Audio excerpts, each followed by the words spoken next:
Hi there, traders. This is Brad. Now, I just want to give you a bit of a rundown on where the best trading activity is.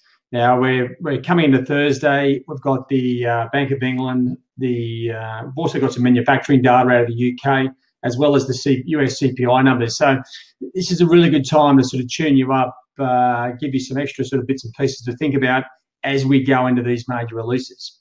Now, first and foremost, what you should be doing anyway is just having a look at the major pairs when you come back to the screens.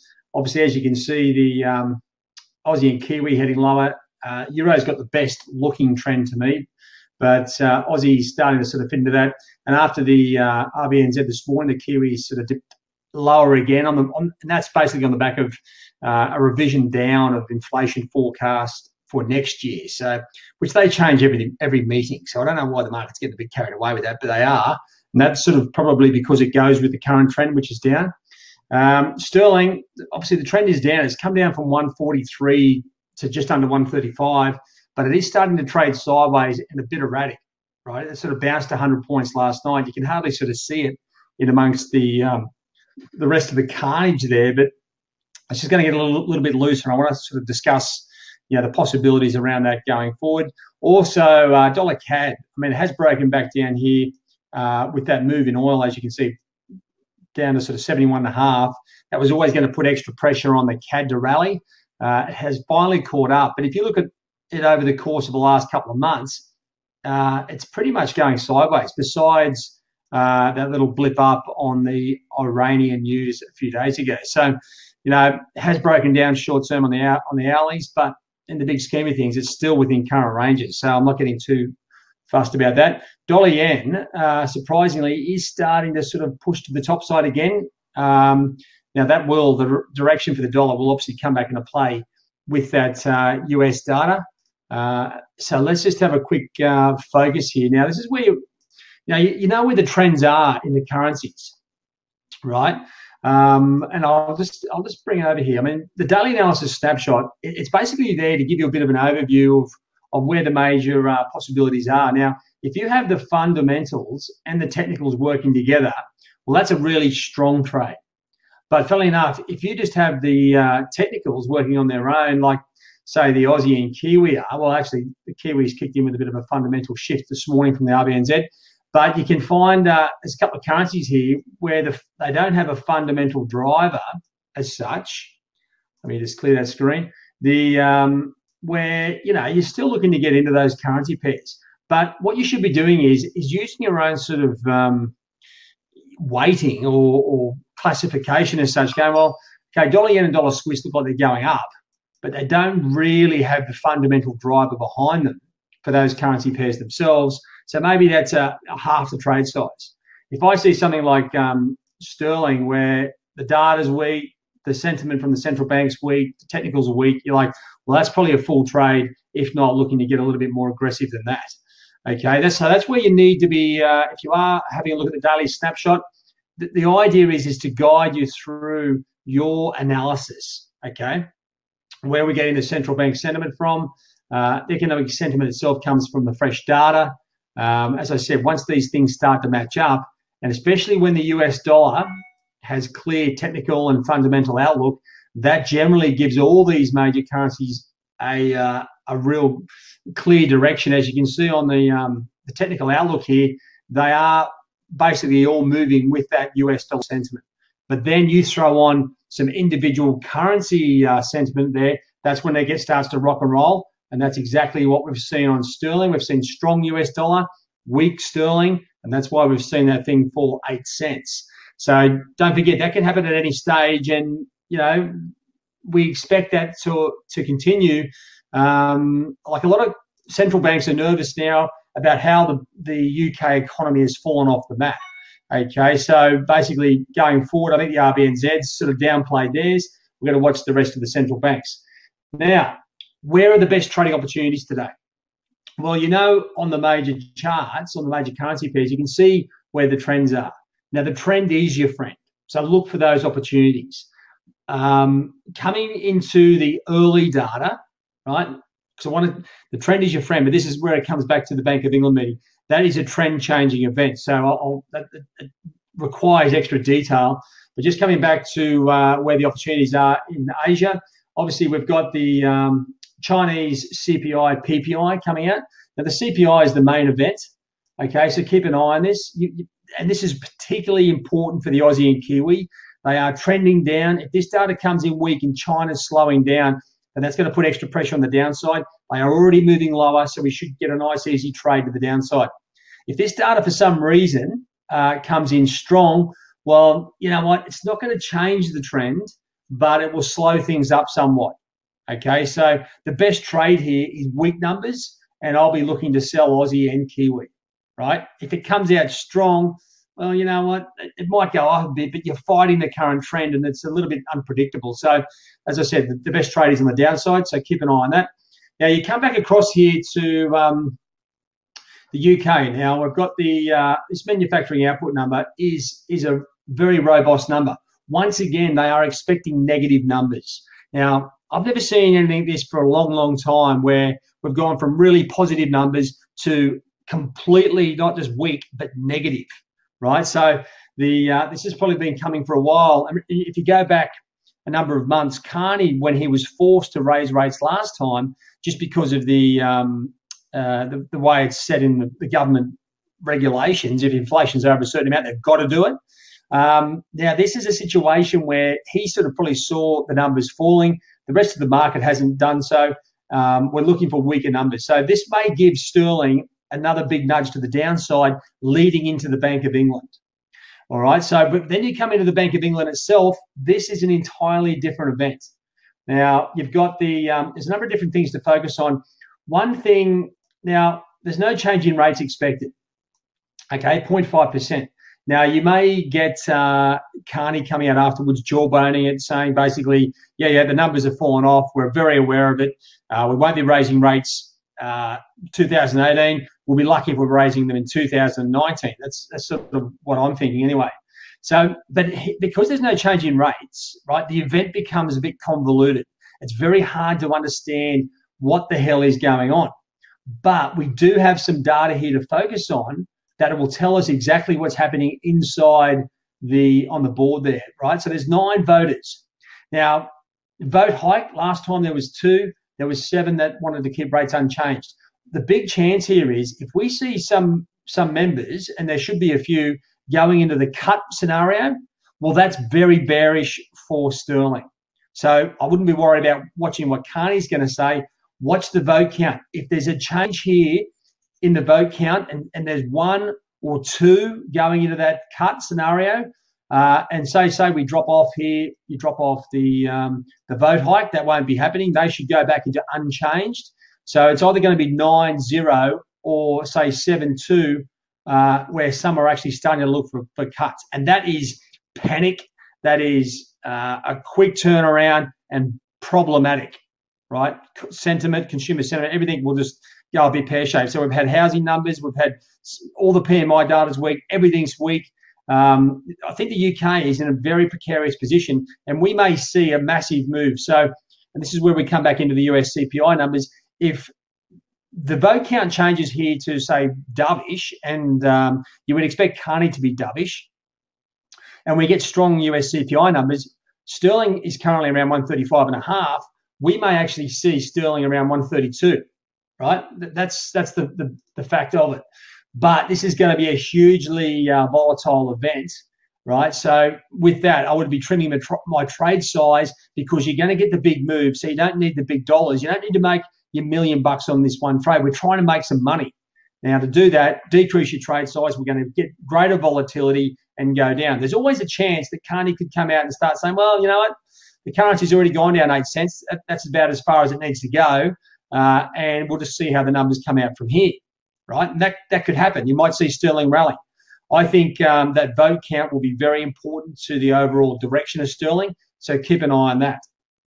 Now, actually, let me just change screens for a second because there's something I want to show you here, and it's with sterling itself. So if you're looking at getting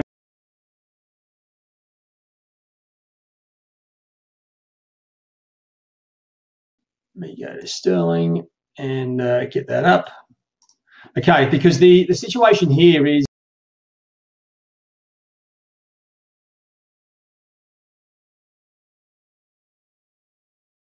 actual trend changing event. Now, the market has already predicted that sort of scenario, and that's why sterling has moved somewhat. But there are some very good opportunities. Now, when you're talking about a Bank of England or a central bank announcement, it's very wise on the crosses to go into the actual, this is the scenarios, the daily rate, the daily charts. Now, I'm keeping sterling in on hourlies because that's a daily tradable cross. But you look at all the daily trend lines here, and what you're trying to do is identify major shifts. This is where, like a US CPI number, this is what I wanted to differentiate. The US CPI number is one currency, and it will impact all currency pairs, right? So that you move in the US dollar should be uniform across all the major currency pairs. Sterling, because this is a sterling isolated event, it will impact sterling only, and the sterling crosses will move accordingly. Okay, so the impact won't be the same. So then you can come back. So say, for instance, the vote count is negative. Well, sterling will fall. You wouldn't expect the Aussie, Kiwi, Euro, and everything to fall with it, or not as dramatically anyway. And if sterling drops 200, the other currencies will come down a bit, but not as much as sterling. So it sets up some really big opportunities here on some of these crosses. Now, sterling Aussie, to me, if we get strong, this is where you connect the dots. If we get, say, strong Chinese numbers today, I don't think Aussie rallies that far, but it will stabilise. And then if we get weak UK result out of the Bank of England or the manufacturing data, then this has a big chance for sterling Aussie to have a big move. It's only come down like 300 points, 250, 300 points. And that's got a big move ahead of it. If the Bank of England's dovish, the Chinese data is strong, it should give the Aussie a bit more footing. I know it's on a downtrend, but it won't move as quick as sterling. And that's, sterling Kiwi, well, we've already seen weakness in the Kiwi from the RBNZ, so that's probably off the books. I wouldn't get too worried about that. But obviously, sterling yen is definitely going to be in play with the sterling move. Now, that's basically a surrogate of sterling against the dollar, so you would expect that to move. Now, dollar yen, as I said, once again, it will be impacted by the US data more so than the sterling, but a big move in sterling will be reflected in sterling yen, pretty much mirror image. Now, sterling, euro sterling, another one, okay? So it has obviously drifted off over the course of the last few sort of months, but we do have a situation here, or it's actually rallied, I should say, but euro sterling drifted down. Now we have seen this this pair, if I just blow this out a bit, okay, rally recently. Now, what we could see is if the Bank of England is once again extremely dovish, then you are going to see a potential move here through the top side around 88.5. Now that's a 100-point move. You've got to assess on the hourlies. I mean, that 100-point move on euro sterling is big. Now that may be too much for it to get a hold of, but one thing it could be is this is where you look for opportunities. If for some reason the Bank of England isn't worried about what's happening in the sterling economy, etc., sterling rallies, you may see a correction back down in euro sterling. We have seen sterling CAD just break down here. Now it's off a couple of 100 points. Once again, if like the CAD fundamentals are pretty strong to me, with oil rallying as well, that's going to put extra pressure on the downside in sterling CAD. If the Bank of England's dovish, I can see another couple of 100 points easy on sterling CAD. Sterling Swiss, well, it's sort of just doing the dance. Swiss is pretty neutral, so the sterling move should be reflected there.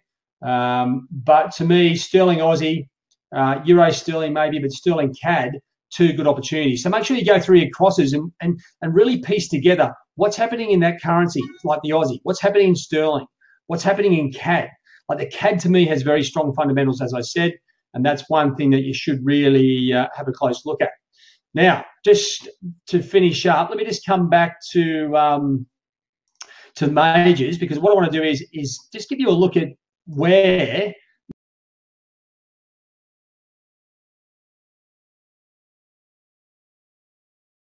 right on the money.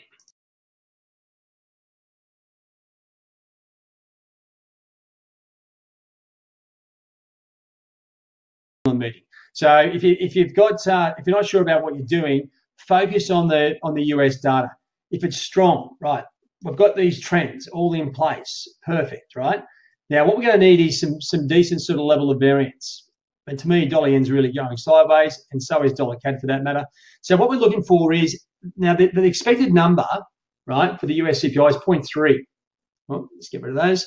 So you come back over here, look at the CPI number, plus 0.3. Right, that's all you need to focus on. The range here, 0 to 0.5. Right, that's the key data, that all we need. And this is where you really get into detail with your numbers, because this is where the cash is. Come back to your majors. Now, all we need to do is work out which pairs are best to hit. Now, if the US numbers are strong, you're going to be looking to get into the market below, okay, the current market level. That could be problematic because there will be volatility, but it will move. So don't worry, just decrease your trade size and look to get into these opportunities. And once again, dollar yen should shoot up, Aussie should shoot down, Kiwi will keep going lower, euro. Sterling is a bit of a question mark because we've got to wait for the Bank of England, but if the US numbers are strong, it should go lower. Dollar CAD, okay, you'd expect that to go down, and that goes with the strong oil move as well. Now, what about if the US numbers are weak? All right, well, we've got some great trends to play with here. You're looking to get long above these trend lines, right? And what we should see is a bit of a clean out. Now, depending on the level of variance, say the number comes out plus 0.1, well, that's 0.2 variance. That's pretty serious, okay? So what I'm thinking is we are going to get some opportunities here, both sides of the market, on this US CPI number to trade if there is variance. If the numbers come out as expected, right, it's going to be a little bit disappointing. And what I would be expecting is currencies to trade sideways, if anything, drift lower. Or what we might see on euro is just a little spike up through here, down, and then continue on its merry way. So, as expected, not a great result for us. Stronger, a good trade, but trickier because we've got to get into the aggressive moving market. A weak number gives us easy entries because we can have static entry orders above these trend lines. All right, so that's pretty much it. Now, that's a bit of a mouthful, so just take your time to go through things. As I said, like the best thing you can do is prepare yourself fundamentally and technically. Pick out the best pairs to trade. Right now, if you are in the actual MyFX Trading Hub, keep an eye on the another good one here to look at is the Market Insight. I went through in detail today on the exact scenarios, and actually, whilst I was writing it, that's when it became clearly obvious to me that well, I'm not logged in there. Let me just move that out of the way. It became obvious to me that I needed to give you a bit more explanation about what was going on, primarily because this is a tricky scenario. Bank of England followed by US CPI. Look for the easiest trade. And to me, that is definitely the US CPI numbers. So check out the Market Insight. That's where the action is going to be. I'll definitely be plowing away here in the trade zone. So we'll see you in there as well. Don't forget, if you've got any questions about charts or analysis, this is the place to do it. All right. So, and just to finish on that, we've got it's 11:24 in 5 minutes. We've got the Chinese CPI numbers. So get cracking on that. You probably won't have this video until then, but that's the first trading opportunity. Really, the Aussie is the best trade there. If it comes out weak, well, then Kiwi will continue lower. But stronger numbers, I'd probably be focusing on the Aussie more so than the Kiwi. All right, guys, good luck today. It's going to be pretty exciting. UK manufacturing, Bank of England, and then the CPI. It's plenty to go by. All right, hope you all have a great trading day, and we'll see you in the trade zone. Cheerio.